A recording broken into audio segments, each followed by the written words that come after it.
आपको दिखाएंगे 1 मिनट एक खबर, यानी एक खबर की पूरी जानकारी सिर्फ 60 सेकंड्स में। तो राज्यसभा में आज का सत्र हंगामेदार हो सकता है, सिर्फ 60 सेकंड्स में। जानिए इसकी वजह क्या है।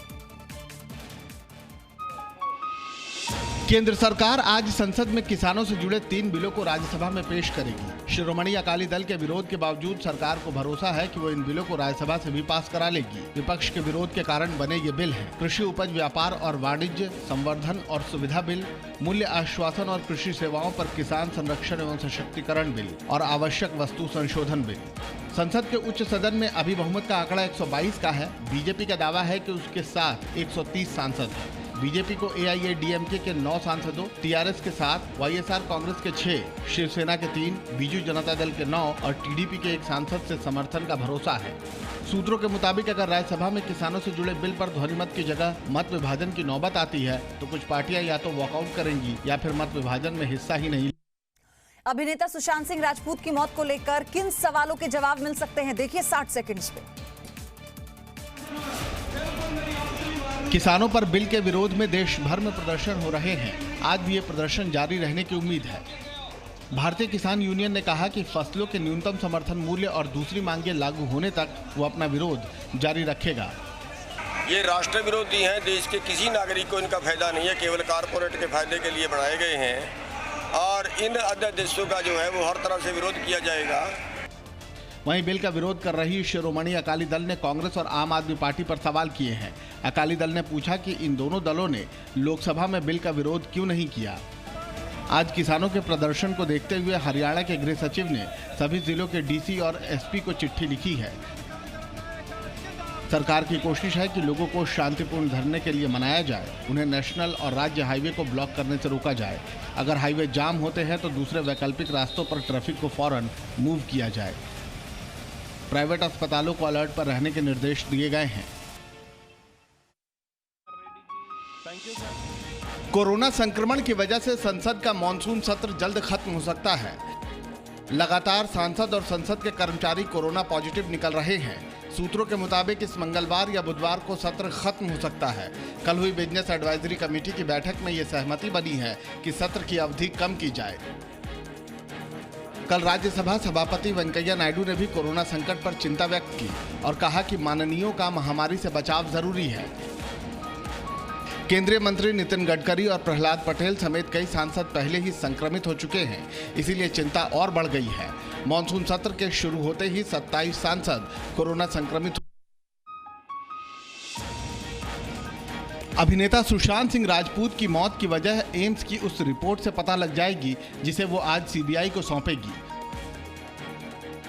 सुशांत की मौत के मामले में एक मेडिकल बोर्ड का गठन किया गया है। आज ये बोर्ड सीबीआई को अपनी राय देगा। वहीं फिल्म मेकर अनुराग कश्यप किस विवाद में घिर गए हैं, 1 मिनट में खबर जानिए। सुशांत केस में कंगना रनौत के सवालों का सामना कर रहे अनुराग कश्यप पर यौन शोषण का आरोप लगा है।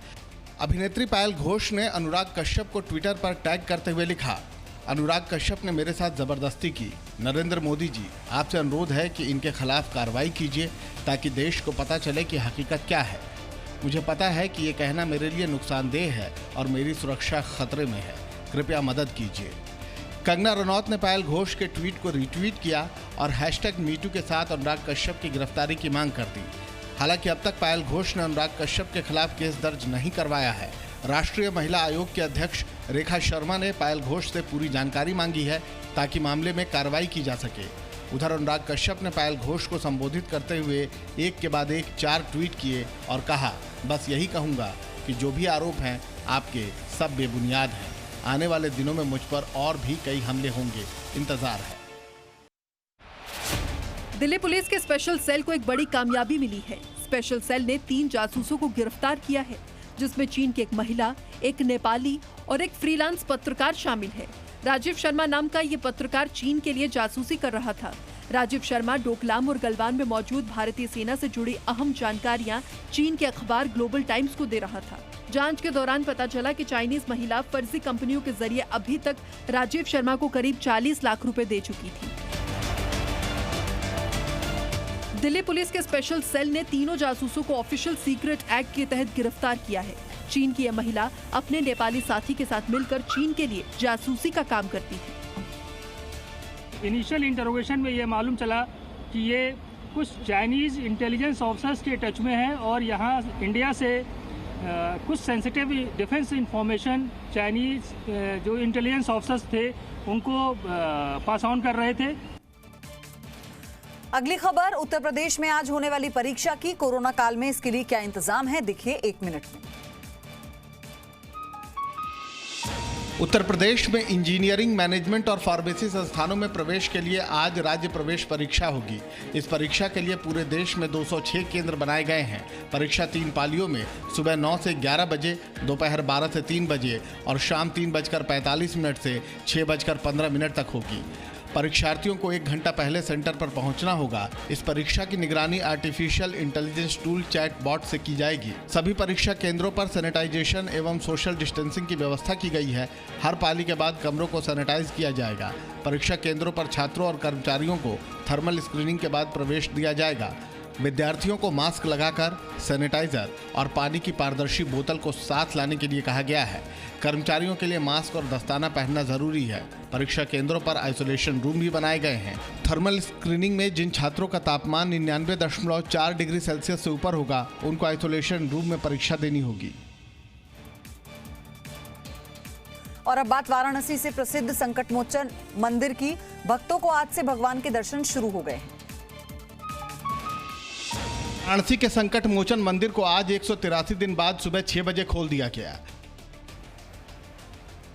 शुरुआती दौर में मंदिर कम समय के लिए खोला गया है। भक्तों के लिए मंदिर सुबह 6 बजे से 10:30 बजे तक और दोपहर 3 बजे से 7:30 बजे तक खुला रहेगा। श्रद्धालुओं को मंदिर में प्रवेश के पहले टनल से होकर गुजरना पड़ेगा। यहां पर उनका सैनिटाइजेशन होगा। मंदिर में सरकार की ओर से जारी गाइडलाइंस का पालन कराने के लिए खास इंतजाम किए गए हैं। श्रद्धालुओं के लिए मास्क और सामाजिक दूरी का पालन करना जरूरी होगा। वाराणसी में काशी विश्वनाथ और काल भैरव मंदिर खुलने के बाद भक्तों के लिए संकट मोचन बाबा का दरबार खुलने का इंतजार लंबा हो रहा था।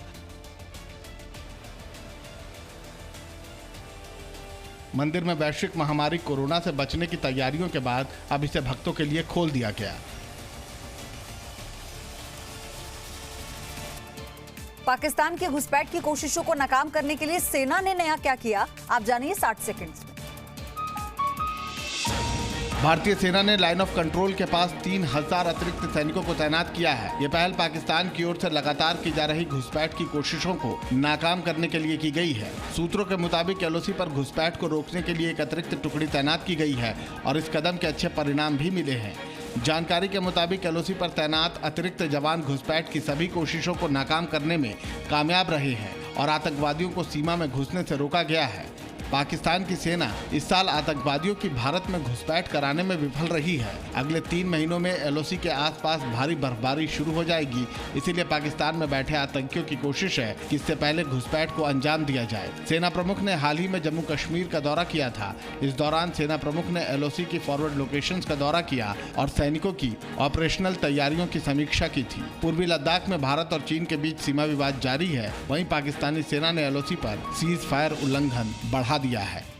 Presenting B News app available on Google Play and App Store. Download it now.